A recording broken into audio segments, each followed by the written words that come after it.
सुदामापुरी और आनंदपुरी जैसे भगवान कृष्ण की द्वारिकापुरी है और सुदामा की सुदामापुरी बना दी उन्होंने, जैसे बाबा जी ने आनंदपुरी बताया, चिलियानौला तो वो सब पुराना नाम। तो आनंदमय रह रहा, सन्मय चिन्मय आनंदमय जो स्वरूप का रहता है, सुख दुख से परे जो रहता है वो आनंदमय है कि नहीं। आनंद का कोई अपोजिट विरोधी नहीं है, सुख का दुख विरोधी, जय का पराजय, लाभ का हानि, ज्ञान का अज्ञान, मतलब सब पे अपोजिट है। पर आनंद का अपोजिट विरोधी कोई, अनानंद आप नहीं बोल सकते। इसलिए सन्मय चिन्मय आनंदमय, चिदानंदमय देह तुम्हारी, चिदानंदमय देह तुम्हारी, विगत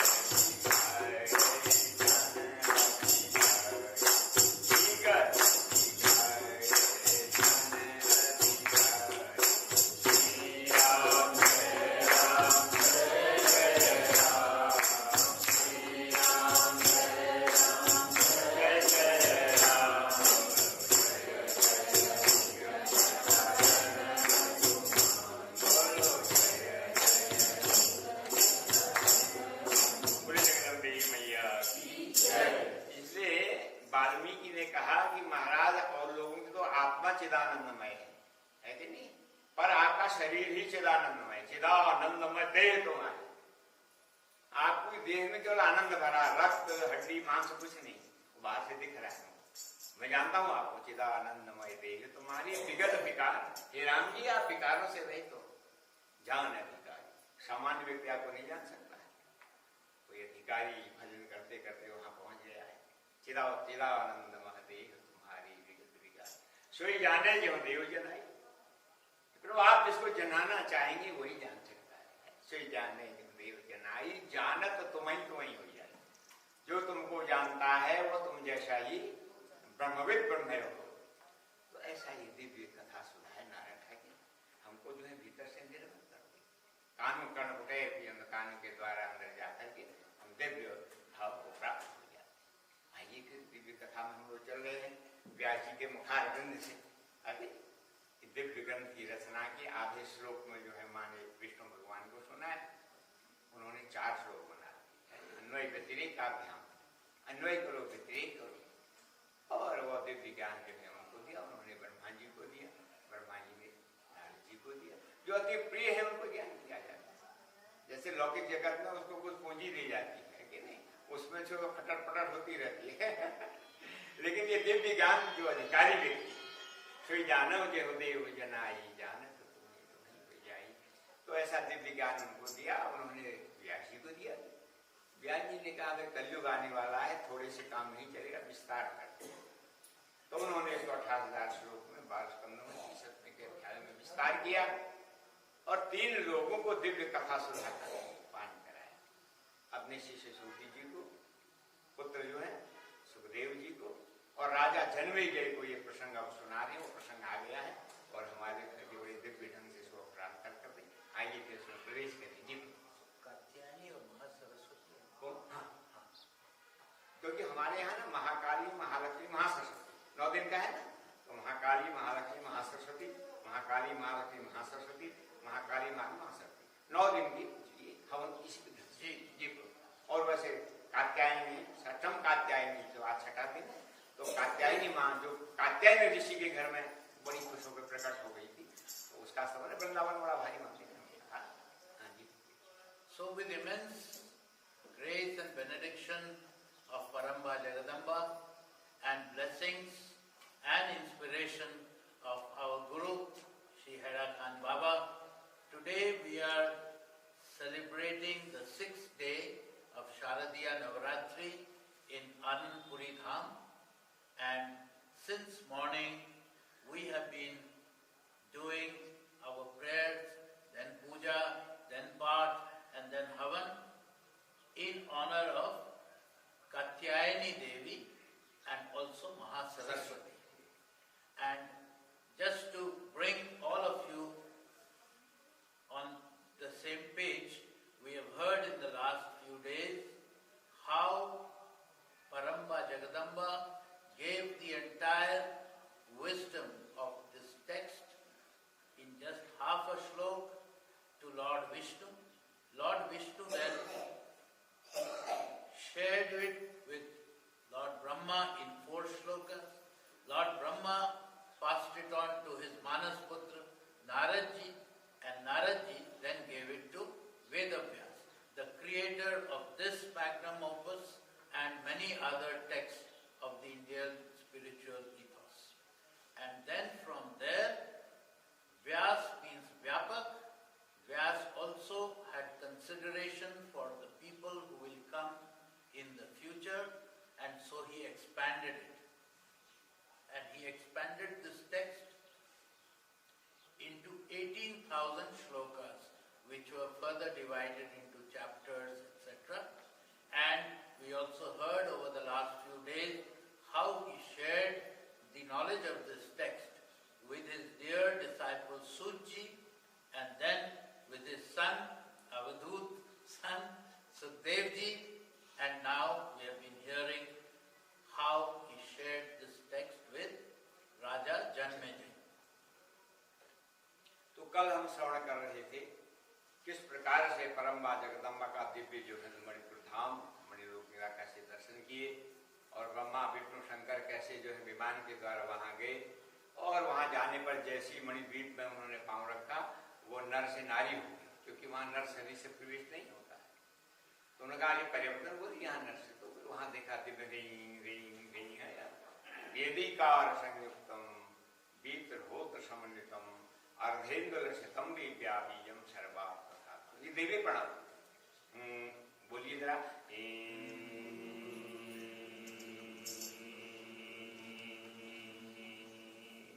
ये बोलेंगे जीव इधर, जैसे ओम कहने में जीव इधर उधर नहीं जाती, तब पहले ओम बोलिए,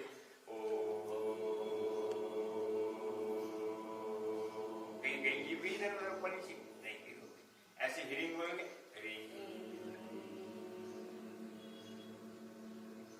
एकदम मन एकाग्र हो जाएगा। देवी प्रण है, देवी कार, देवी उपनिषद में वर्णन आया, देवी कार संयुक्तम वीत्रहोत्र समन्वितम अर्धेन्द्र शतम बीजम सर्वार्थ। तो वहां जाकर के उन्हें मानव के स्तमन किया, मानव के देवी देवी ब्रह्मा जी को ब्राह्मी शक्ति, इसे तुम सृजन करो, विष्णु को वैष्णवी शक्ति देगी, और शिव जी को शैवी शक्ति, रौद्री शक्ति, इसे तुम संहार करो। और फिर उनको दीक्षित किया, मैंने नवान मंत्र से, ऐं ह्रीं क्लीं चामुंडाय विष्णु, ये 9 इसमें अक्षर हैं, इसे दीक्षित किया। सदा इसका जप करते रहो और जगत कार्य में त्रैलोकी का, विश्व ब्रह्मांड का सृजन करो, पालन करो और संहार करो। जैसे बीज बपन होता है, इनमें राई गुणाई होती है, फिर जो है लवायामन काटा जाता है। ऐसे ये 3 काम ब्रह्मा विष्णु सृजन का काम है। इसलिए हमें शक्ति चाहिए, संपत्ति चाहिए और ज्ञान चाहिए। शक्ति से महाकाली से मिलेगी। पहला जो चैप्टर है महाकाली, डर पावन दानव मुंड गयो पर खड्ग सपूर कुचालिनी मारो। दक्षिण काली है, वैसे काली से 120 भेद है, ये दक्षिण काली रामचंद्र परम जिनकी पूजा करते हैं। डर पावन दानव मुंड गयो पर खड्ग सपूर कुचालिनी मारो, वर देत तृतीय देवन को अभयंकर हाथ चतुर्थ तुम्हारो। यही माति सुजान के तान करो, कल मंडल मोह पगय को पछारो।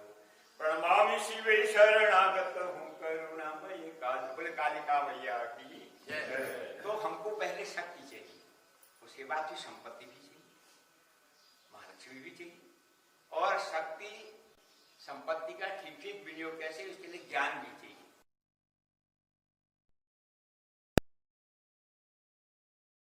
हमारे जीवन में ज्ञान न होने पर हम शक्ति का, संपत्ति का दुरुपयोग कर सकते हैं।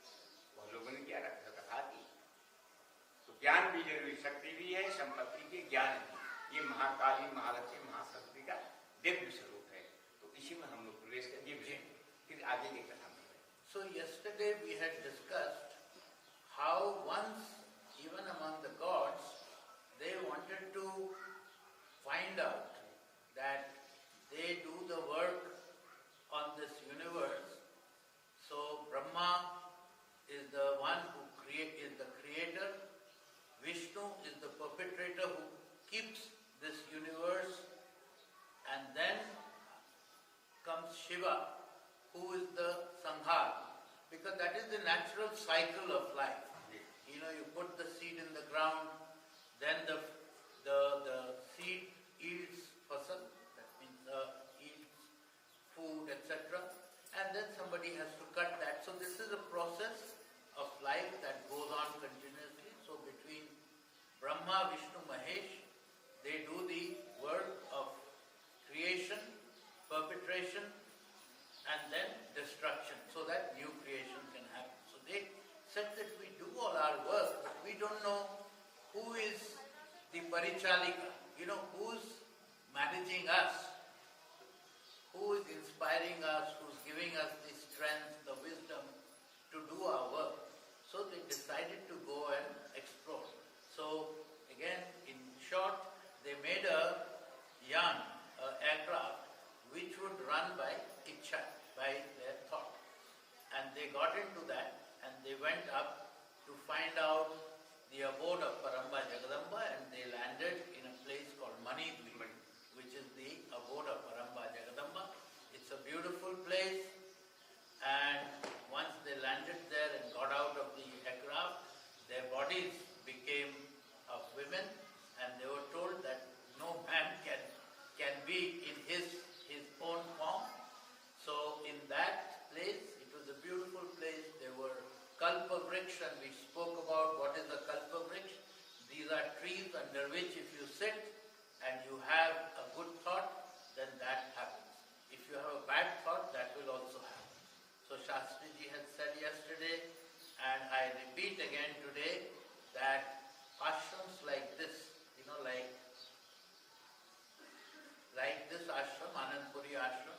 This is a place where there is kalpa vriksha, in the form of gurus here.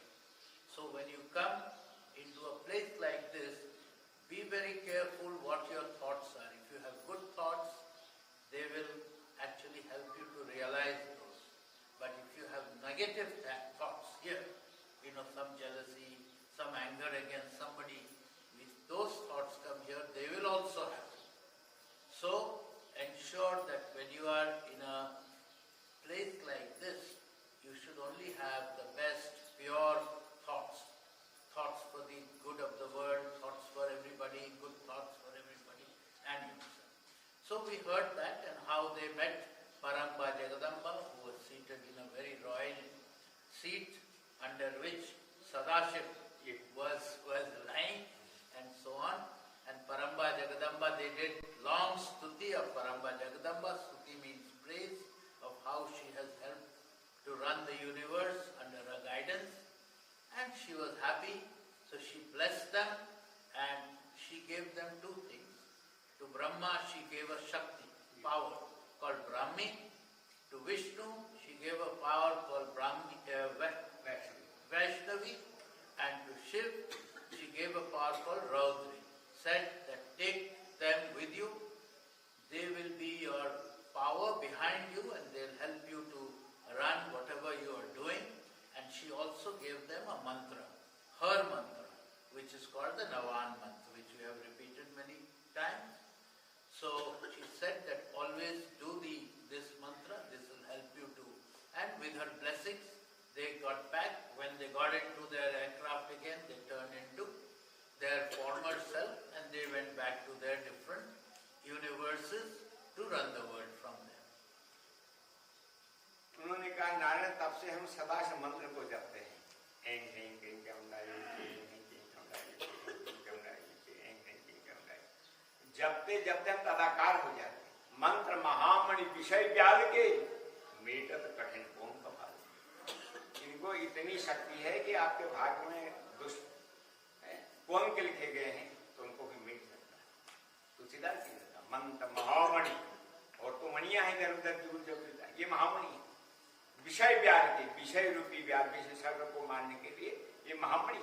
जैसे सर्प को पकड़ने के लिए लोग मणि दिखाते हैं।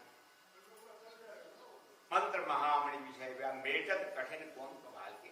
हमारे भाल में जो कौन के हैं है कि नहीं, खराब को लिख उसको भी मेट देते हैं। और वो शक्ति भगवान शिव में।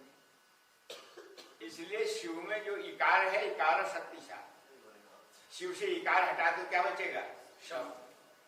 इकार शक्ति चाहिए, इसलिए शिव के ऊपर में काली थिरक रही। आपने देखा होगा कहीं फोटो में, महाकाल लखे बस है तुम्हारे दिन के ऊपर प्रमामी शिव शरणागत करो एकाधिक के शनिवार डर पावन दानव मुंडक संगाल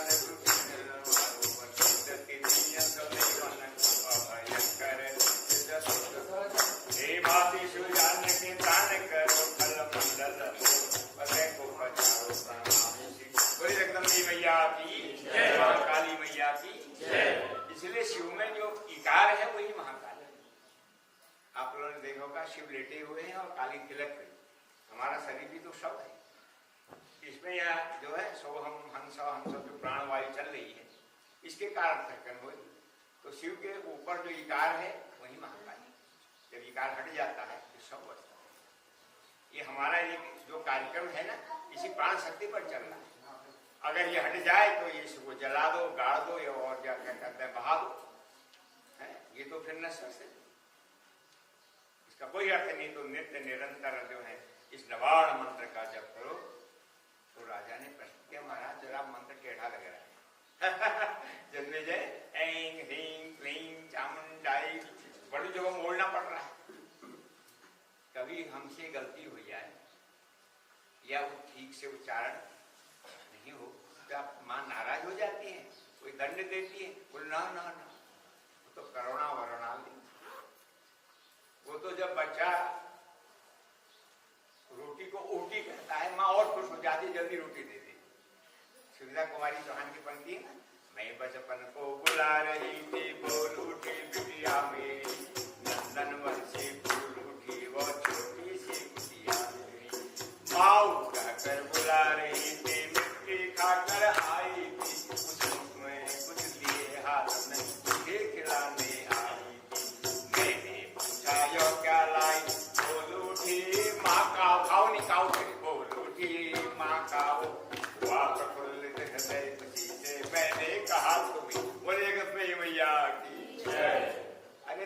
की भाषा में वो रोटी को ओटी कह देती, माँ जल्दी रोटी ओटी नहीं रोटी ही देती है। माँ को कहकर बुला रही थी, मिट्टी खाकर आई थी, कुछ मुंह में कुछ ले हाथ में मुझे खिलाने आई। माँ तो परम करुणा वर्णाली है कि नाराज नहीं होती। राजा ने पूछा महाराज बड़ा मंत्र बड़ा ढेला मेरा बड़ा वो लग रहा है। तुमने कहा मैं तुमको एक दृष्टांत सुनाता हूँ। माँ कितनी करुणा वर्णालयी है, कितनी दिव्य भव्य नव्य है। तो उन्होंने अयोध्या का एक दृष्टांत दिया। अयोध्या तो चमक रहा है, बाद में हम भी वहां बैठे हैं। बोले जगदम्बे अवधराज सुरराज सिहाही दशरथ धन तल जाही तेहपुर बसत भरत बिनुरागा चंचरीक जिम चंपक। अयोध्या कांड के अंतर ऐसा लगता है कि तुलसीदास जी रामायण नहीं लिख रहे, भरतायन लिख रहे। जब उनको पता चला है राम जी तो चले गए, दशरथ जी तो स्वर्ग चले गए और राम जी वन को चले गए, ये मेरी माँ के कारण हुआ। तो उन्होंने कहा मैं पहले भगवान का दर्शन करूं। सारा राजपाट मंत्री सबको लेकर चले गए, घोड़े हाथी सब लेकर के चले गए और पागल की तरह जा रहे। तुलसीदास जी ने ऐसा वर्णन किया, महाराज जहां राम जी के पांव रखे वहां अपना सिर रखो। भरत के समान तो कोई हुआ ही। भरत सरिस को राम सनेही जग जप राम राम जपही। सारा संसार राम राम राम जपता। राम जी क्या जाते हैं, क्या जपते हैं? भरत भरत भरत भरत। तो भरत सरिस को राम सनेही जग जप राम राम जपही। तो कहते हैं भैया मैं कैसे चलूं? मैं तो सिर के बल मुझे चलना चाहिए। सिर भर जाऊं कि दस मूरा कबते सेवक धर्म। सेवा धर्म अति कठिन है, तो मैं सिर के बल मेरे को चलना चाहिए, पर मेरे से ऐसा हो नहीं पा रहा। तो भरत राज सुर राज सिहाही दशरथ धन दल जाही तेहपुर बसत भरत बिनुराग। बिना राग के रहते कैसे चंचली के जीव चंपक। जैसे घोड़ा चंपक के बगीचे में कुछ मधु लेता ही नहीं, खाली बैठा है। ऐसे भरत जी का दिव्य ये चरित्र है, भक्तों का ऐसा चरित्र है। भरत के समान तो कोई हुआ ही नहीं और होने वाला है। तुलसीदास जी तो कलम तोड़ दी। मैं इसकी टीका पढ़ रहा था काशी में, विजयानंद की टीका, और इस पर तो मानस में भारी टीका है। गीता पर गौरव से जो है कि बड़ी बड़ी बड़ी टीकाएं छपी, शब्दानुकूली टीका, बड़ी दिव्य भव्य टीका है। जिनको समय है तो पढ़े। तो ऐसी दिव्य भव्य टीका उसकी लिखी हुई है कि मतलब भरत सरिस को राम स्नेही। गोस्वामी जी वर्णन करते हैं, भरत सरिस को राम स्नेही जग जप राम राम जी। फिर आगे लगते हैं विधि हरिहर का मन भी वहां नहीं जाता। अगम स्नेह भरत रघुवर को जह न जाय मन विधि हरिहर को। बताइए, कलम टूट गई। ब्रह्मा विष्णु शंकर का भी मन भी नहीं जाता है, ऐसी जगह भरत जी। तो भरत सरिस को राम स्नेही जग जप राम राम। चलिए हम तो फिर उसी में चले जाएंगे। बोले जगदम्बे मैया की। तो ऐसे परम्बा जगदम्बा का ये दिव्य चरित्र। महाराज जी बड़ा कठिन लग रहा है। हैंग हैंग क्लीं चामुंडा पीछे कहीं गलती हो गई, मां नाराज होगी। बोले ना रे, वो तो करुणा बरमाई। तब उन्होंने अयोध्या में एक देवदत्त ब्राह्मण रहते हैं। अयोध्या का नाम आते बदूर निकल गए। अवधराज सुरराज सिहाही दशरथ धन धन। तो देवदत्त नाम के ब्राह्मण है, बड़े विद्वान हैं और उनकी बड़ी जजमानी है। सारी संबंध पर घर में कोई संतान नहीं है। बोलिए जगदम्बे मैया की।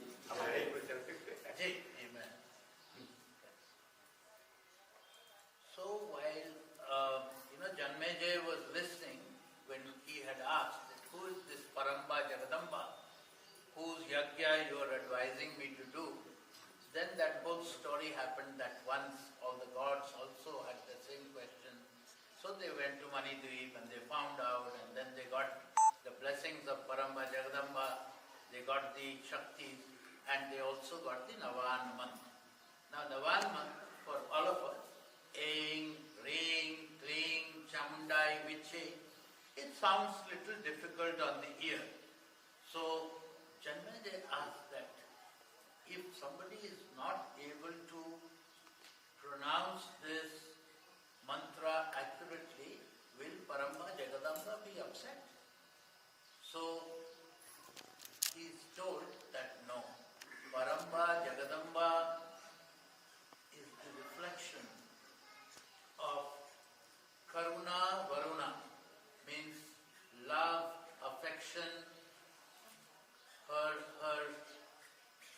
she is very forgiving for all these things, just like a mother is. You know, when a little child asks the mother for OT, the mother understands what the child is asking for and gives him roti, the bread. So in a similar way, Paramba Jagadamba understands. As long as your bhav, as long as your thoughts are pure and thoughts are sincere in your prayer, Paramba Jagadamba understands even if you are inaccurate in stating it in the right Sanskrit pronunciation, etc. That is not so important to Paramba Jagadamba. And in that context comes a little narration, little story. And this happens in Ayodhya, where there is a Brahmin called Devi. And Devi is a great scholar, and he also organizes the pujas and other ceremonies, and he has a great following, he has a great reputation, and because of that he is also well to do. But there is one problem. Everybody has some problem in this world. So he has one problem, that even though he has everything that anybody would desire, but he has no children. So, you know, mantras, as we have learned before many times, have great power in them. So he decides to do a yajna to achieve what he does not have. तो बहुत ठीक है भाई, देखो विचित्र, जहाँ बहुत धन है कोई खाने वाला नहीं है, जहाँ बहुत खाने वाले वहाँ धनी नहीं है, तो ये विषम संसार है। नानक दुखिया सब संसार सुखिया राम आधारा, नानक जी ने ये कहा। तो क्या करें, वृद्धावस्था आ रही है, तो उन्होंने दो बड़े और ज्ञानी महापुरुष थे, क्या करें, बोले पुत्रेष्टि यज्ञ करो। क्या होगा, यज्ञशाला बननी थी, 4 दरवाजे होते हैं और चारों वेदों का जो पारायण होगा, पूर्व द्वार में तार से ऋग्वेद का, फिर इधर यजुर्वेद का, पश्चिम में सामवेद का और इधर अथर्ववेद का पारायण संहिता का होता है। हमारे यहाँ 4 आ रहे हैं, बहुत अच्छा सामवेद उन्होंने कल हमको सुना है गुजरात से, बड़े अच्छे पढ़े लिखे 4 पंडित आए। वहाँ गणपति का विद्यालय अभी पता चला, बड़ा सुंदर संस्कृत विद्यालय है गुजरात में। जी हाँ, एमए तक पढ़ा। हाँ, बहुत अच्छा हमको, मैंने उनसे सुना, बहुत सुंदर, क्योंकि वो भी सामवेदी है, हम भी सामवेदी हैं, और तुम्हें और आप भी सामवेदी, इतना सुंदर सुनाया उन्होंने। मैंने कहा वेदानाम सामवेद, उसमें लिखा है विद्यालय में, वेदों में सबसे श्रेष्ठ सामवेद, लेकिन साम गायन होता है, उसी से जो है ये गंधर्व वेद निकलती है, और वो तो अलग होती है। यजुर्वेद है, उसमें स्वर हरि ओम गणाना, उसमें स्वर होते हैं। दक्षिण भारत में कृष्ण यजुर्वेद तो खोपड़ी हिलाते हैं, हरि ओम, आपने अपने प्रनाश में देखा, वहां के लोग सिर हिलाते हैं। तो ये परिपाटी है अलग अलग वेदों की पढ़ने की। तो उन्होंने कहा भाई तुम श्रेष्ठ यज्ञ करो, यज्ञशाला बनाओ, चारों जो है दोनों में ऋग्वेद, यजुर्वेद, सामवेद, अथर्ववेद, इसका पारायण हो, और जो है मंत्र जो है बीच में जो है इसका आहुति दो, तो दशांश हवन तर्पण मार्जन सब करो। सकाम यज्ञ, इसमें गलती नहीं होनी चाहिए। निष्काम में तो कोई गलती हो जाए तो, क्योंकि वो ताता कुछ नहीं। भगवत तीर्थ शिव उल्टा नाम जपत जाना वाल्मीकि भय ब्रह्म ब्रह्मा, और राम तीर्थ मरा मरा मरा, यही सुना था उन्होंने, रत्नाकर डाकू थे, सबने मरा भाई, मार दिया। तो उन्होंने जो है वही जपा। एक बार नारी आए, उन्होंने कहा भाई तुम क्या तुमको लूट रहे हो, खसेट रहे हो, क्या तुम्हारे घर वालों की इसमें सम्मति है? बोले क्यों नहीं है, मैं इनको खिला पिला रहा हूँ। बोले पूछ क्या? वाह, मैं जो कहता हूँ 9 2 11 बजा, बोले बांध दो मेरे। संत इतने करुणा वरुणालय हैं, बोलो मेरी रस्सी से मेरे को ही बांध दो, पेड़ में बांध दिया। जाओ घर पूछ के आओ, माता से, पिता से, पत्नी से, बच्चों से, मैं जो तुम दुष्कृति इसमें कर रहे इसके पाप के भागी वो होंगे कि नहीं होंगे? ठीक है, मैं पूछा था, उनको बांध दिया पेड़ में, और वहां जाकर के माता पिता बोले मैं जो काम कर, आपको जानता हूँ मारकाट का काम है, डाका डालता हूँ, मारकाट करता हूँ। बोले ये तुम्हारी, अब क्या करें, हम वृद्ध हो गए हैं, हमने तेरे को बड़ा किया खिलाया, अब हम कुछ कर नहीं सकते, आपको जैसा वो लगेगा वैसे खाएंगे, पर इसमें भागीदारी हम नहीं करेंगे।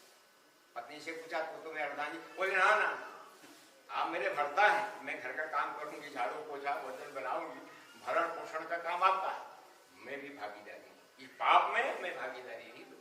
बच्चों से पूरा नहीं पिताजी, छोटे छोटे बच्चे हम कमा नहीं सकते और हम आपके इस पाप में भागीदारी, उसको बेरा मैं इतने दिन से मारकाट कर रहा हूँ, कोई घर का जो है मेरे काम में भागीदारी नहीं ले रहा है, हाय मैं ऐसा क्यों करता हूँ। तो रोते रोते आता है और फिर उनके उसको खोलता है, महाराज जी अब मेरे को भी अपने साथ ले चलो, इस संसार से मेरे को स्वार्थ का संसार है। बोले ना, तूने यहाँ बहुत पाप किए हैं, जंगल में बहुत मार, यहीं रह करके तू राम राम जाओ, तेरी यात्रा यहाँ से शुरू हो। तो यहीं बैठ करके राम राम राम, तो उसको उपदेश देकर चल दिए। अब उसने तो राम सुना ही नहीं था, रोज इसको मारा मारा मारा, अब वो राम नाम भूल गया तो क्या जपने लगा, मरा मरा मरा, और मरा मरा चलते राम नाम हो जाता। बोलो मरा मरा मरा मरा मरा मरा मरा मरा मरा मरा, क्या हो जाएगा राम राम। तो उल्टा नाम जगत जग जाना, वाल्मीकि भय ब्रह्म ज्यादा मानने के पूरा शरीर बामी लगी, इसलिए रत्नाकर से वाल्मीकि। तो नाम जपत मंगल ऋषि, तो महाराज ने यज्ञ परम हुआ। अब वो बड़े भारी विद्वान ब्राह्मण है, वो तो सुनने जा रहे हैं। हवन के पहले या बाद में कौन ब्राह्मण हरि ओम मम गणानाम कैसा पाठ कर रहा है। तो पहले पूर्व दिशा में ऋग्वेद का पाठ हो रहा है, आगे प्रज्ञानम ब्रह्म का महावाक्य, फिर दक्षिण दिशा में गए ऋग्वेद का पाठ हो रहा है, अहम ब्रह्मास्मि महा का महावाक्य। फिर पश्चिम दिशा में गए तो वहां गोविल नाम के बूढ़े जो है ब्राह्मण पाठ कर रहे थे, तत्वमसि महावाक्य है। और बेचारे बूढ़े हैं, वो तो ठीक रहे पर वो दांत न होने से आवाज से प्रश्न नहीं आया। तो उन्होंने थोड़ी देर कान लगे, ओहो ये तो स्पष्ट एकदम से मूर्ख हुआ, अरे मूर्ख ये मेरा सकाम यज्ञ है और तू जो है अशुद्ध पाठ कर रहा है। उसने कहा मैं अशुद्ध नहीं कर रहा हूँ, दांत न होने तुम्हें शुद्ध है। अब तूने मेरे को मूर्ख कहा, मेरा वरण किया है, मेरे को गुलाब अपने आप में नहीं आया, वरण किया है और मेरे ये बाधा हुआ है कलावा, तो तुमने मेरे को मूर्ख किया। बेटा तेरा अवश्य होगा, वह मूर्ख सठ शब्द जीता हो, बेटा तो तेरा अवश्य होगा, वह मूर्ख होगा और उसके मुख में कोई वाणी नहीं होगी। अब तो वो घबरा गया, ओहो बड़ी गलती होगी, तो उनके चरणों में पड़ गए। तो ब्राह्मणों का क्रोध क्या है, पानी की लकीर। पानी में लकीर डालो कितनी देर रहेगी, जीवन मिल जाएगी, और बालू में डालो तो कुछ देर, और पत्थर में लकीर डालो तो बहुत देर तक रहेगी। तो उन्होंने प्रणाम, बड़ी भूल हो गई महाराज, चरणों में प्रणाम किया। ठीक है अब तुम ब्राह्मणों का क्रोध क्या है, पानी की लकीरों का ठीक है। मूर्खो भूतवा पश्चात विद्वान भविष्यति, जरूर पहले मूर्ख होगा फिर बड़ा भारी विद्वान होगा। So we are talking about this scholar, Brahmin, Devta, and who has everything, but he doesn't have any child. So he calls all the Vidwans from his area and they discuss and they say that you must do a Putreshti Yagya. Putra means a son and Putreshti Yagya. It will be what we call in India Sakam Yagya. It means when you want to receive a boon or you want to receive something and you do a yagya for that, then it's called a Sakam Yagya. Then there is the purest form of yagya that we do, like the one we do here in the ashram, Nishkam Yagya. You know, where we don't want anything, we only want for the benefit for the whole world, for the whole universe, and so on. So that's a Nishkam.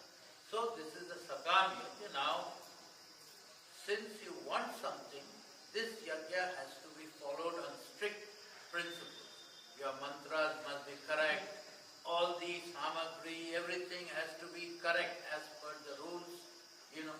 And so what happens is you create a big yagya shala, and in that the Brahmins would sit in four corners, four dishas, and they respectively, one set will do Rigveda, one set will do Samved, one set will do Yajurved, and one set will do Atharvaved. Now he called all the great pandits, etc.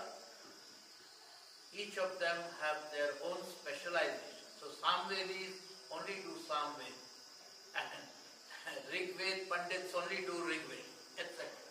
So accordingly they were positioned in 4 different corners, and when they do the recitation it has to be perfect.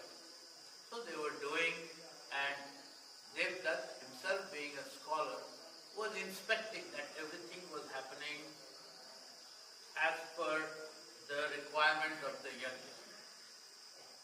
And so in one corner there was a Pandit, Govind, Samvedi. So he was a Samvedi, and he was also reciting. Now when Devdutt passed, he thought that Govind was not doing the mantra well. And because, as I said, it's a yajna where everything has to be perfect for the success of the yajna, he was concerned, so he went to Govind and he told him that, you're not pronouncing the mantra as well.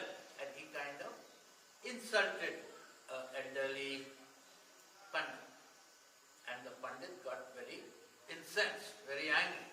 He said, no, I'm pronouncing it well, but because I'm old in age, because of my probably lack of teeth, etc., you are not hearing it properly. But because you insulted me, I curse that you will have a son, but he will be born dumb. So when Devdutt heard that, he realized his mistake. He immediately fell at his feet and asked for forgiveness.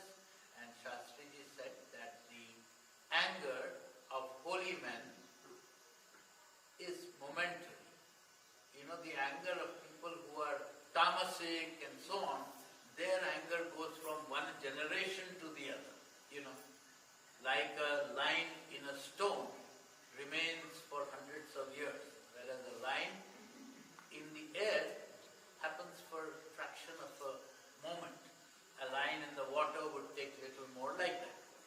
So the anger of a holy man, a Brahmin, is momentary. So when Devdutt begged for forgiveness, his mind was kind of changed. He said, yes, your son will be born as a dumb, but in course of time, he will become a great scholar and saint. मूर्खो बुद्ध्वा विद्वान विभूषि। तो चलो फिर यज्ञ संपन्न हुआ और पुत्र प्रतीक्षा है भाई 10 महीने लगते। हमने भी किया है, जब 4 बेटियां लगातार हो गई, दूसरे में मुझे योग्यता है, चौथे में महाकाली है, वो तो इस समय वहाँ नाइजीरिया में गिराई। तो उसकी माँ ने कहा, आपको इतने अनुष्ठान करते हो, सफल आप मिलो, तूने कभी कहा ही नहीं। जो कहना पड़ता है हम लोग को अपने मस्ती में है, बस बाबा पीछे गए अपने आत्मा में रमण करते हैं। तो देखो ये बड़ी बेटी जो है, आज किसी ने पूछा, वहाँ हम चक्की गए थे, उन्होंने पूछा तुम कितने भाई बहन हो? उसने कहा हम 4 बहन हैं। ये रोने लगी। तो उसने कहा अच्छा, फिर मैंने कहा तो हम अभी आता है आशाओं अनुष्ठान करते हैं इसका। तो हमने विधिवत उस दिन लास्ट सोमवार था और सौरमास से और जन्माष्टमी थी, और उसकी झड़ी लग रही थी। तो हमने 2-4 सुंदर ब्राह्मणों को बुलाया, पूज्य पिताजी भी थे, वो भी गुरुकुल के बड़े छात्र थे, हमको कह रहे हैं। तो विधिवत से कार्यक्रम का फिर इन लोगों को उस दिन हम झांकी बनाते थे कृष्ण भगवान की, ये छोटे छोटे इनकी झांकी भी बनाई, राधा कृष्ण आदि की। फिर वो अभिषेक हुआ, उसमें साल कृष्ण के चावल 1500 बनते हैं, और उसमें गाय के दूध का अभिषेक होता है, रुद्री का पाठ होता है नमक चमक के हिसाब से, सब विधान में बहुतों से करवाए। तो फिर पहले सावन में गया, दूसरे तो हमारे एयरफोर्स में अभी हल्द्वानी पहुंच गया, पंजाब में से शायद लास्ट तक यहाँ जाए, तो इसका जन्म हो गया। तो आज भी होता है हमारा मंत्र में, मंत्र महामणि विषय व्याल के मेटत कठिन कौन कभाल के। जो कोई विधिवत करे आज भी समझता है, हाँ पवित्र चाहिए, सकाम कर्म में बिल्कुल अच्छा सामग्री चाहिए, पवित्रता चाहिए, और निष्काम में तो कैसे करो तुम, भाव को भाव आनंद आलस हो नाम जपत मंगल। तो फिर महाराज इनका जो है साल भर में भीतर इनका देवदत्त बेटा हो गया। उन्होंने देखा कौन नक्षत्र है, कौन चरण है, तो उनकी वृष राशि आ गई थी, उत्तप्त नाम है। 12 राशि है ना, 12 राशि 12 अधिपति है। ज्योतिष शास्त्र बड़ा ज्योतिषम नेत्र उच्चते, वेद का जो है नेत्र क्या है, ज्योतिष। वेद के 6 अंग हैं, शिक्षा, कल्प, नृत्य, छंद, ज्योतिष, व्याकरण। इन दोनों को नहीं जानेगा वेद को नहीं समझे।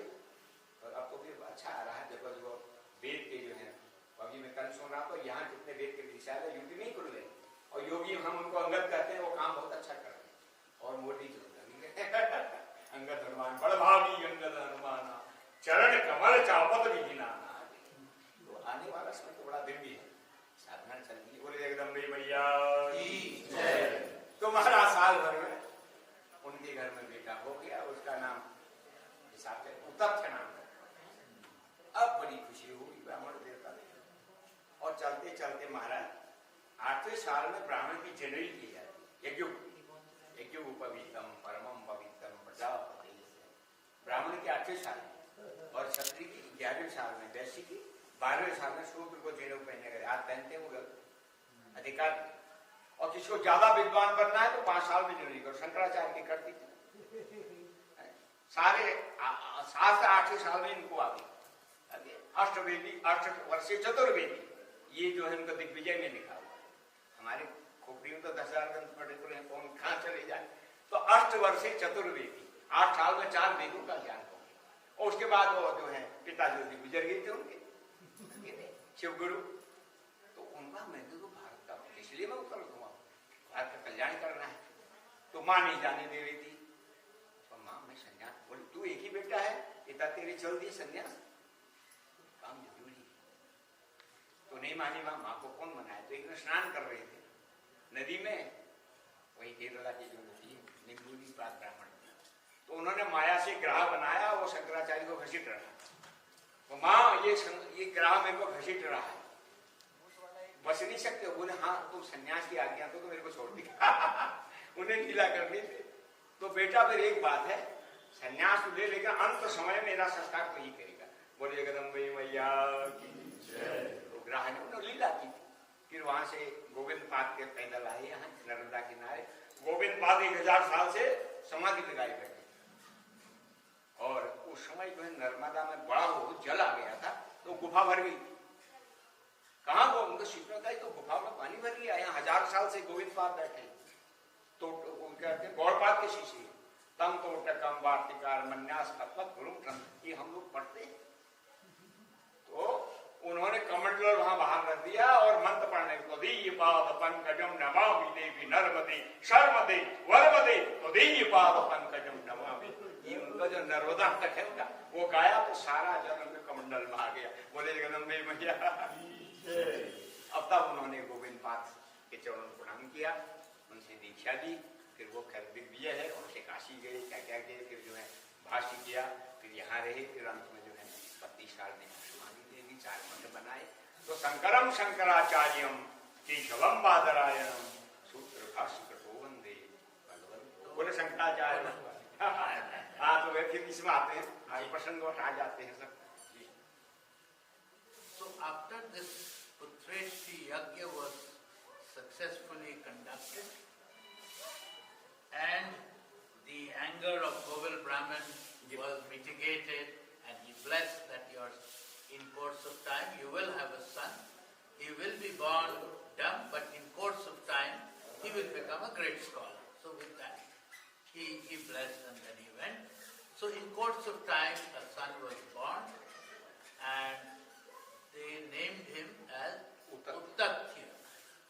And normally in the tradition of Brahmins, on the 8th year you have the Upanayan ceremony, the thread ceremony.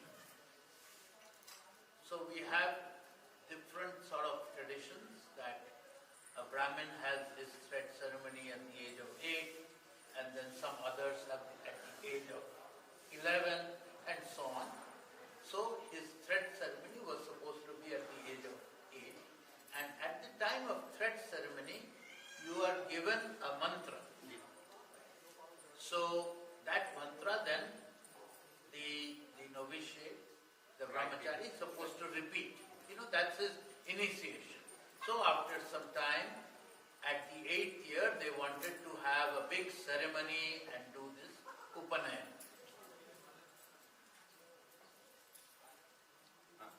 तो उपनयन संस्कार हो गया। अब उनके काल में गायत्री मंत्र पिताजी बोले हैं ना, कहो भूर्भुवः स्वः तत्सवितुर्वरेण्यं भर्गो देवस्य धीमहि धियो यो न प्रचोदयात्। 24 है, क्योंकि उन्होंने गायत्री का बड़ा भारी अनुष्ठान वाल्मीकि ने किया, तो गायत्री में 24 अक्षर हैं, 24,000 का वाल्मीकि रामायण बनाया। तो से शुरू होता है, तपस्वाध्याय यहाँ से शुरू होता है। पहले तो है तत्सवितुर्वरेण्यं भर्गो देवस्य, हर जो है 1000 के बाद, उसके बाद में वो नया वर्ण आता है। तो ये गायत्री की व्याख्या है। गातारम तायते ये समाज तस्मात गायत्री प्रकीर्ते, गाने वाले को जो ताड़ कर।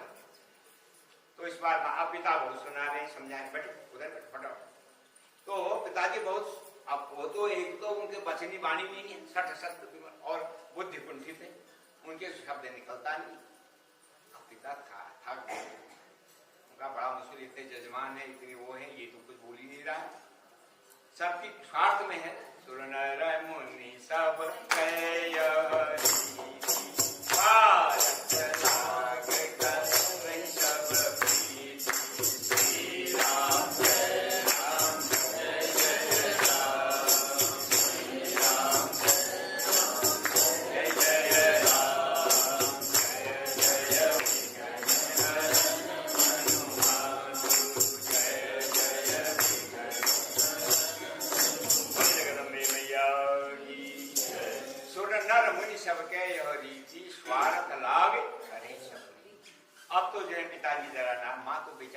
पिला देती थी। और पिताजी ने कहा भाई हमारे काम का है नहीं, बड़ी मुश्किल से अनुष्ठान किया और ये लड़का हुआ, ये तो बजर वो निकल गया, मुंह से शब्द ही नहीं, 60 शब्द भी बढ़ गया। तो उन्होंने तो पूरे बेटे से बोलना ही छोड़ दिया। देवदत्त माँ बेचारी है, माँ तो माई तो खिला दे, बोलो नहीं भाई। अब वो भी सोच रहा है मैं बोलने का प्रयास कर रहा हूँ, और वही 60 शब्द भी बढ़ गया, हो ही नहीं रहा। तो 8 साल में जिन्हें वो मिली थी, 100 साल हो गए, उन्होंने कहा मैं घर को छोड़ दिया, पिताजी मेरे से बोल नहीं रहे और मैं प्रयास कर रहा हूँ, शब्द निकल नहीं रहा है। तो एक रात में बिना किसी को बताए हुए ये जो बहुत दूर निकल गया, जंगल में, वहां नदी बह रही है, तो आता जाता तो मुझे नहीं, पत्रकार स्नान करता है और बैठ करके ऋषि मुनियों का जैसे आता तो उसे कुछ नहीं, न मंत्र आता है, न पाठ आता है, न कोई जप आता है, तो सिखाई नहीं, शब्द ही नहीं, पिता सिखाना चाहते पर वो शापित। तो ऐसा होते होते महाराज उसको वहां रहते 12 साल व्यतीत हो गए। सरकार स्नान करता है, भरपूर खा लेता है, शांत बैठा है, शांतम शांतम अप्रमेय मन निर्भाव, ऐसा उसका दिनचर्या है। कोई अनुष्ठान 12 साल में पूरा हो जाता है, ये नियम है, इसलिए 12 साल बाद कुंभ भी आता है और वे साथ में आ रहा है। तो कोई अनुष्ठान जो है 12 साल में पूरा हो जाता है। अब 12 साल पूरा होनी चाहता है उनको यहाँ बैठते। एक दिन बड़ी विचित्र घटना हुई, एक शिकारी ने स्वर को बाण मारा और स्वर को बाण लगा, वो जहां ये बैठे थे, इनको उत्तर नहीं कहता है, सत्यव्रत कहते हैं, क्योंकि वो न बोल तो सकते नहीं, हाव भाव से असत्य भाषण नहीं करते, ये नाम है सत्यव्रत। तो उनके आगे से वो स्वर चला गया और खून के धब्बे। कुछ देर बाद में वो शिकारी आ गया, उनका महाराज आप सत्यव्रत हो, कभी जो है झूठ बोलते कि इशारा भी नहीं करते हो, मेरा परिवार आज 3 दिन से भूखा है और हमारा आहार यही है जंगली पशु, तो मैंने उसको तीर मारा था, इधर कहीं को चला गया है, आपने देखा है क्या, कहाँ गया, इशारा से बता दीजिए। अब उनके आगे समस्या बन गई और जब वो स्वर उधर को गया, इनके मुंह से ऐ निकला, 2 बार बाण लगाया, उसको भी होता ना आश्चर्यजनक कोई शब्द निकल जाता है। तो ऐ जो सरसों का बीज वो तो नहीं निकला, खाली अनुस्वार रहित शब्द निकला।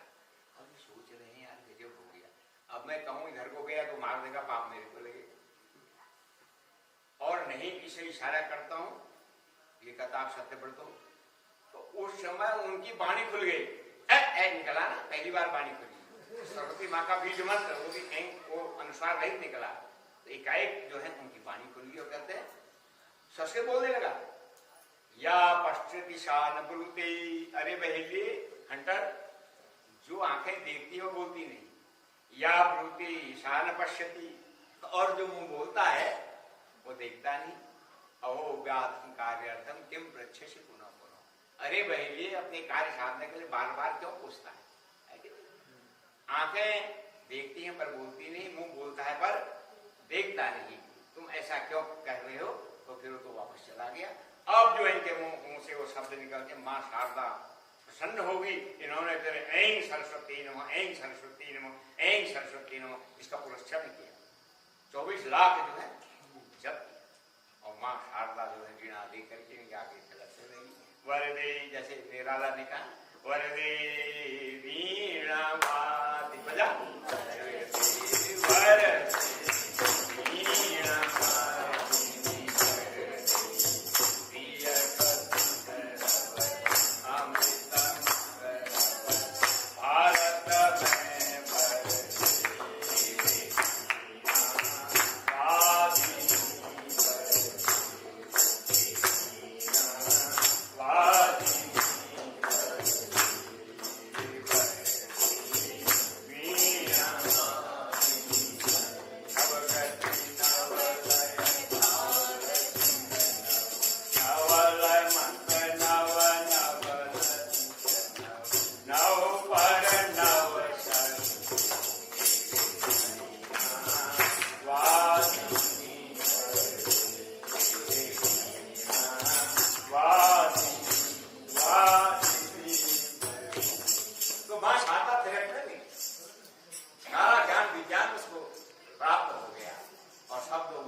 which is a difficult one, 14, 24 syllables, Om Bhur Bhuva Swaha Tatsavitur Varenyam.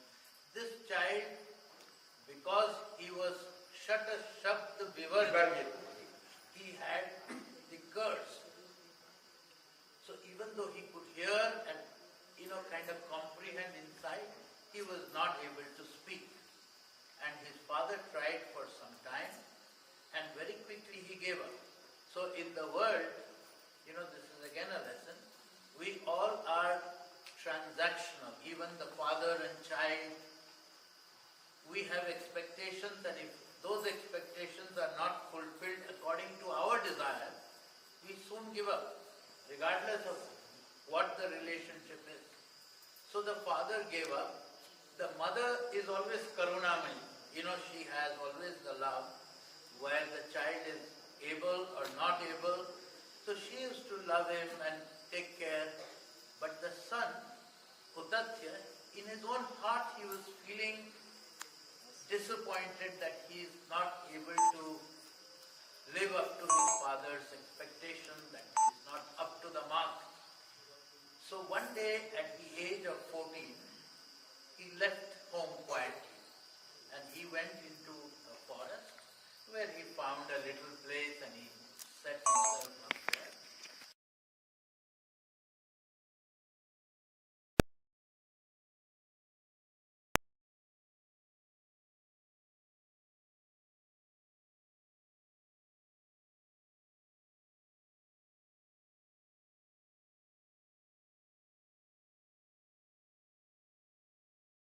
So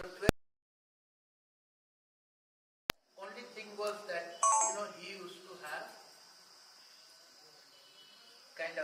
he would keep to the truth. He did not do anything wrong.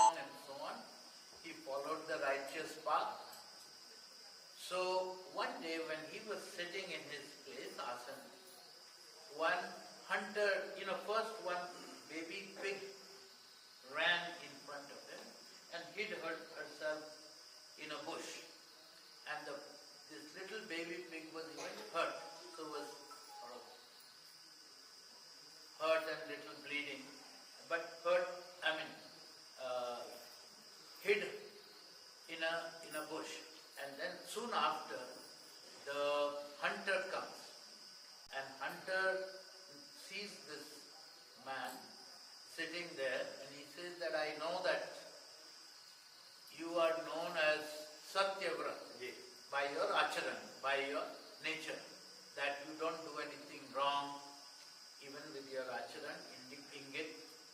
So can you tell me where this pig has hid himself? My family has not had anything to eat for last few days. I am going to take this pig and, take care of my family's food. So please tell me. And when Satyavrat, while he was sitting there, saw this pig, this baby, heard, automatically, from his voice, that like a sound of pain came out, something like that. And that was enough for Paramba Jagadamba to be pleased. So Saraswati was pleased on him, and suddenly, after all these years, 14 years plus 12 years, 26, he's pretty grown up. For the first time, his Vani, his voice, opens up. And he says to this hunter, because he doesn't want to tell a lie, he's a Satyavrat, and yet he doesn't want to be the cause of little baby pigs, death. So he says something very beautiful. He says that, look, my eyes can see, but it cannot speak. And my mouth can speak, but it cannot see. So why are you bothering me with asking such questions? So anyway, the hunter went off, and from that moment, the period of the curse was over, and his Vani became Mukhar. He could speak now in Sanskrit, and he already got a name and fame as Satyavrat, and his fame went to his father. And the father who had given up on him, he heard how his son has got a big reputation as a saint who speaks only the truth, and he's already a Gyani by Saraswati's blessing. So he comes with his whole village to receive him. So he tells his son that yes, we had problem, but now that's all over. Please come back and take over what is rightly yours. We have so much in the family, and you can further our work. So the son now goes back to Ayodhya. So the moral of this story was that, does Paramba Jagadamba want everything to perfection? No. As long as your bhav, your inner feelings are pure, it does not matter if your prayers in Sanskrit or any other language are to perfection. Mother can understand that. You only have to purify your thoughts. And once your thoughts, your bhav are pure, Mother will come and bless you. तो इस प्रकार से भाव से प्रसन्न, भाव विद्यते देव। हम संस्कृत बोल रहे हैं, प्राकृत बोल रहे हैं, अब तो ये सब उसमें आ गए। मराठी में सुन रहा था, सब ये भाषाएं जो हैं तो लैंग्वेज में आ गए। प्राकृत है और मराठी है, और भाषा जो है देती है सुनना। तो ये जितने कोई भाषा हो, लेकिन भाव बहुत श्रेष्ठ चाहिए। हम लच्छेदार संस्कृत बोल रहे हैं, लेकिन अंदर भाव नहीं है, तो वो लच्छेदार संस्कृत के काम में आएगी। भावो विद्यते देव, भाव अंदर हो, भाषा कोई भी हो, वो भगवान स्वीकार कर लेते हैं, मात्र से भी स्वीकार। भाव को भाव अनख आलस हूँ नाम जपत मंत्र। वो देवी कैसे भी, या श्री शैल सुकृति नाम भवनेश्वर लक्ष्मी पापात्मा नाम कृतभ्याम देश बुद्धि श्रद्धा सताम कुलजन प्रभुष्ट लज्जा ताम ताम नता संपरिपाल। या श्री बड़े सुकृतियों के घर में श्री के रूप में लगते, जो श्रीमान है उनके घर में श्री के रूप में बड़ा वैभव है।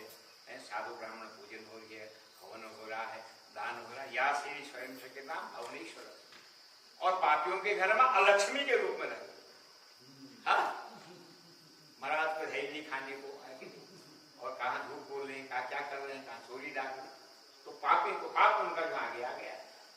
श्रद्धा श्रद्धा सज्जन पुरुषों के वो मां श्रद्धा के रूप में रहते। या देवी सर्वभूतेषु श्रद्धा रूपेण संस्थिता नमस्तस्यै नमस्तस्यै नमस्तस्यै नमो नमः। तो सज्जनों के वहां वो देवी श्रद्धा के रूप में। श्रद्धा सत्ताम कुलजन प्रभस्य लज्जा, कुलांगना नारी में लज्जा के रूप में रहते। अगर उसके पास लज्जा नहीं, बड़े आभूषण पहने हो, 3 कौड़ी पहनी और लज्जा है तो सर्व आभूषण उसके पास।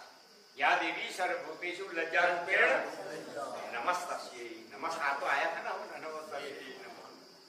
तो श्रद्धा सता मुकुल जन प्रभस्य लज्जा ताम ताम नता सपरिपाल देवी विश्वम।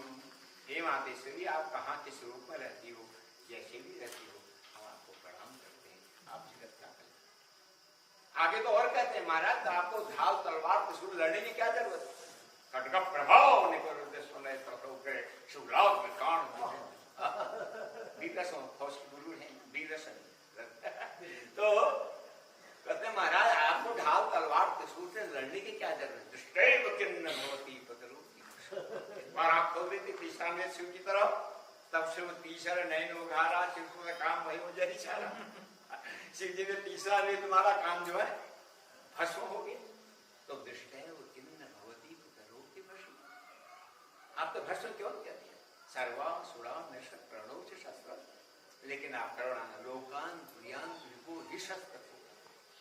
आप में करुणा बड़ा मिले, शास्त्रों के स्पर्श से पवित्र हो जाएंगे और मुक्त हो जाएंगे। इतम मतेर भवति देश की शादी ये शादी। इसलिए आप ढाल तलवार के सूर से लड़ती हो। नहीं तो एक बार ऐसे शिव की तरह नेत्र खोल दो तो मामला साफ हो जाएगा। तो दुष्टैव किन्न भवति पतरू की भस्म सर्वासुरा नश्वर प्रणोच शस्त्र लोकान प्रियान विभु इतम मतेर भवति। बोलिए जगदम्बे मैया की जय। अब हमें थोड़ा काली को जाना भी इंटरव्यू है, तो जल्दी थोड़ा काली चरित्र में प्रवेश करते हैं। काली हमें बहुत भाती है। करे कि भक्ष दिशा काली महाकाली कराली रमा परमा भवानी दिया कव शिव दुति कहावती के विद्या मुंडा के बनी विद्यावतावती।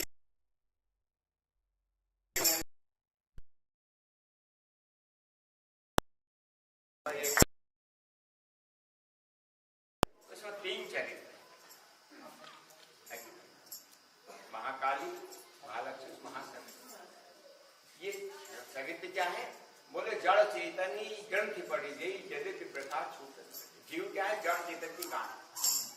जड़ ग्रंथि जीव अंगिरा कहते हैं अपने दर्शन में। जड़ और चेतन की गांठ यही जीवत्व है। जड़ चेतन ही ग्रंथि पड़ी गई यद्यपि प्रथा छूट। यद्यपि यह गांठ जो है सत्य नहीं, लेकिन छोटा हमारे कठिन ये जीवत्व। इसलिए आराधना करनी पड़ती है। इसको यूं समझे थोड़े में। एक बार क्या है, राजस्थान में एक ऊंट पालता था। 50 रुपए की उस समय ऊंट से ही व्यापार होता। रेल गाड़ी और सब ट्रक वक्त होती नहीं, तो माल लाद करके इस शहर से उस शहर जाता और रास्ते में भोजन करता था, नकेल से बांध देता। एक बार एक नकेल लाना भूल गया वो और उनको तो बांध दिया। गांव में जाके उसे रोटी वोटी खाने जैसा करता था। अब एक का नकेल नहीं आया तो क्या करूं? वो इधर खोलने लगा। एक संत मधुकरी करके आ गए। भाई भगत क्या है, क्या बात है, क्यों है परेशान? बोले महाराज एक नकेल नहीं आई है। और उनको तो बांध दिया मैंने, पर इसको बोले कहाँ बांधते थे? वो खूटी पर। बोले नाटक कर दो बांधने हमारे जहां जहां हाथ लगाना है लगा दो और तुम रोटी खा करके आ जाओ। वो समझ लेगा वो बांध गया। संत को बांधने की तो उसने एक्शन कर दिया बांधने का, तो चला गया। उसके बाद रोटी खा के वहां से पानी पी के आया उसने और वो तो रास्ता लगा दिया। वो निकल गए। अब इसको चाबुक मार रहा है, वो वहीं घूम रहा है। उतने वही संत आ गए। फिर मधुकरी मांगे, वाह महाराज अच्छा जोड़ ले दिया तुमने।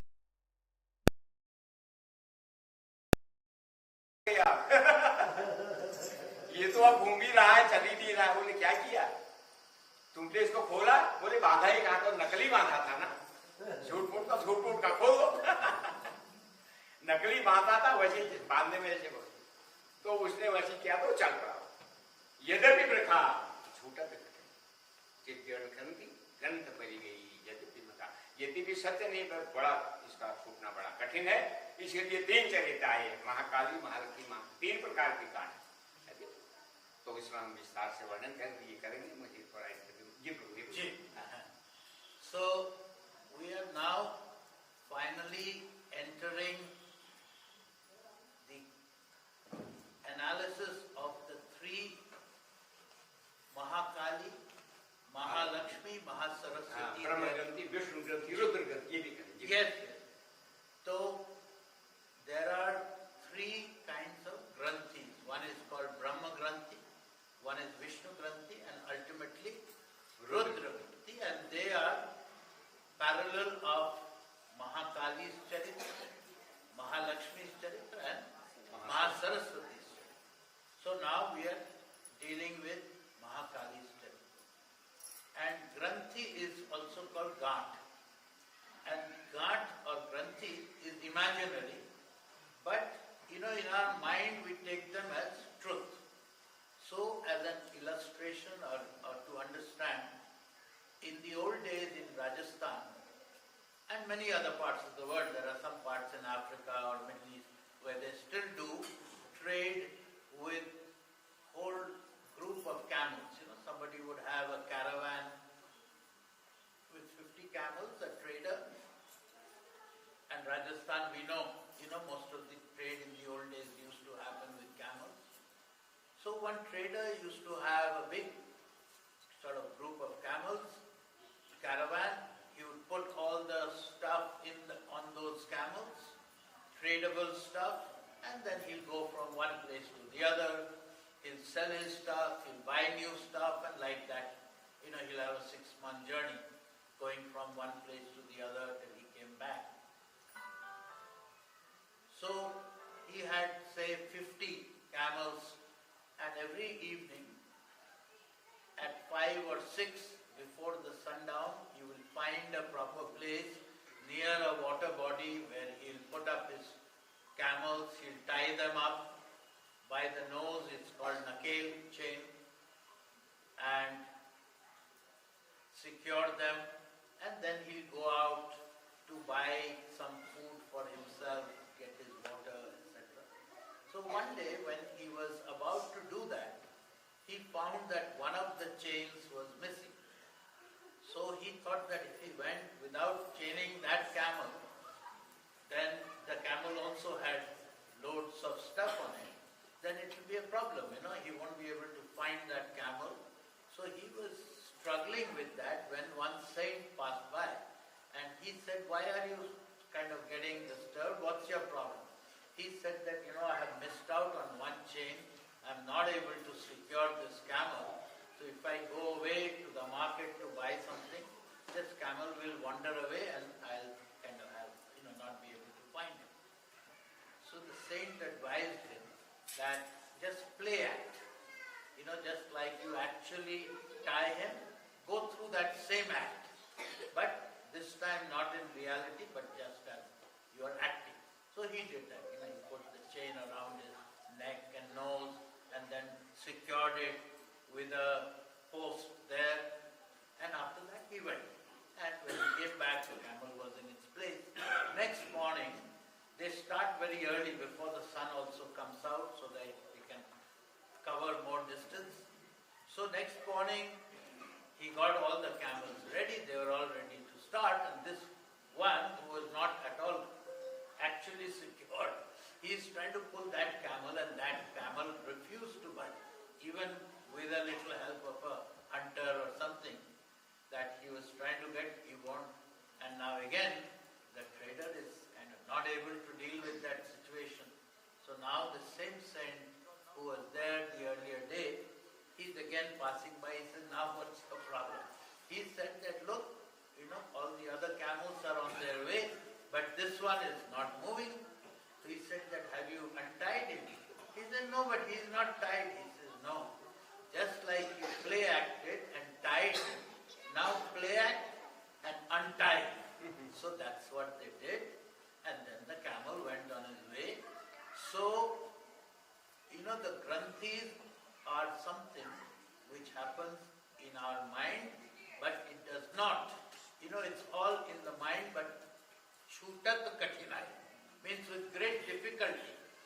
it's there, these granthis, knots is difficult to open them. तो जड़ चैतन्य ग्रंथ पड़ गई, जगत में प्रकाश होकर ये जीव हुआ क्या, जड़ चेतन की गांठ। यद्यपि गांठ सच्ची नहीं है, जैसी उसने बता नहीं था, लेकिन सोचना बड़ा कठिन है। इसीलिए फिर ये 3 ग्रंथ विमुख हैं, रुद्र ब्रह्म ग्रंथि, विष्णु ग्रंथि, रुद्र ग्रंथि विमुख है। फिर जीव जो है क्या हो जाता है, ब्रह्म हो जाता है। ब्रह्म भी तो ब्रह्म है भगवती, शंकराचार्य कहते हैं, जो ब्रह्म को जानता है तो ब्रह्म ही हो जाता है।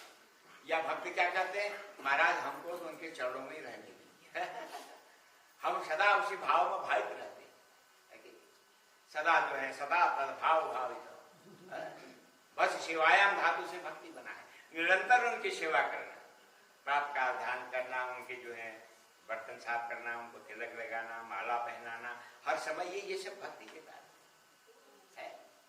जो सगुण उपासक हैं उनको निर्गुण भक्ति, सगुणोपासक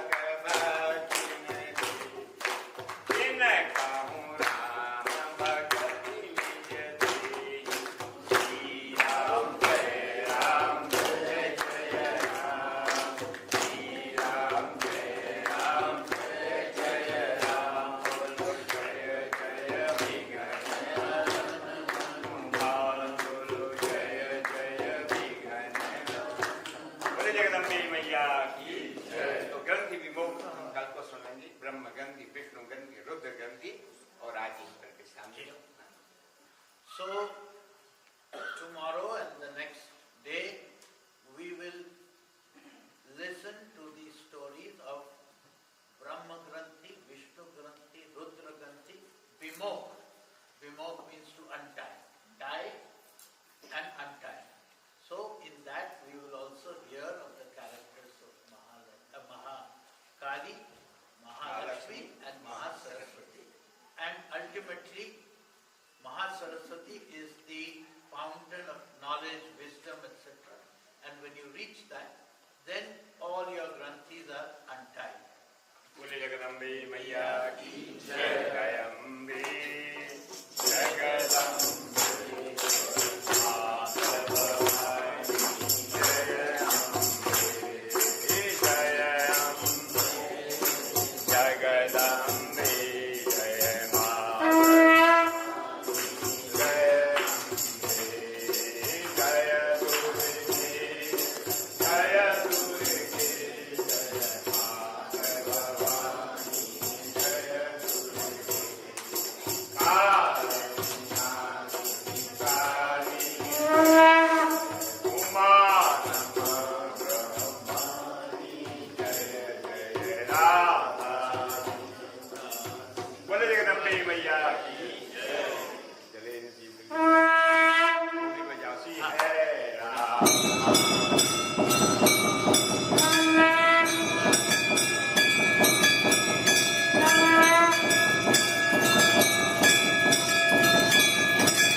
इतना अच्छा चाहिए हमारे हाँ इसमें झोली में ये सब कर्मचारियों की ना ठीक है आपने बताया